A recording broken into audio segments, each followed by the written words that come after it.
نبی صلی اللہ علیہ وسلم نے اس کا حل کیا بتایا؟ جس کی شادی نہ ہو اور اس کی خواہش نفس بڑی ہوئی ہو اور وہ حرام کی طرف مائل ہونے سے بھی ڈرتا ہو، کیونکہ بعض لوگ پھر کہتے ہیں کہ ٹھیک ہے اگر شادی نہیں ہوئی تو ہم نہیں انسان، ہماری نہیں خواہشات، ہمیں بھی حق ہے، اور اگر حلال طریقے سے نہیں تو ٹھیک ہے ہم حرام راستے سے اپنی خواہشات پوری کر لیتے ہیں.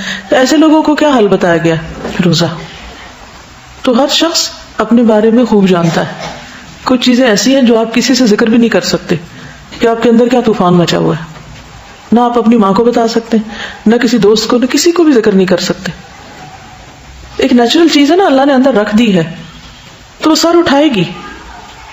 تو اس صورت میں پھر اس کا کیا حل یہ ہے کہ ہم ہر ایک سے انتقام لیتے رہیں، ماں باپ کے ساتھ بدتمیزی کریں کہ وہ شادی کیوں نہیں کر رہے، یا لوگوں کو برا بھلا کہیں کہ جو آ کے رشتہ دیکھ کے چلے جاتے ہیں اور کوئی فیصلہ نہیں کرتے.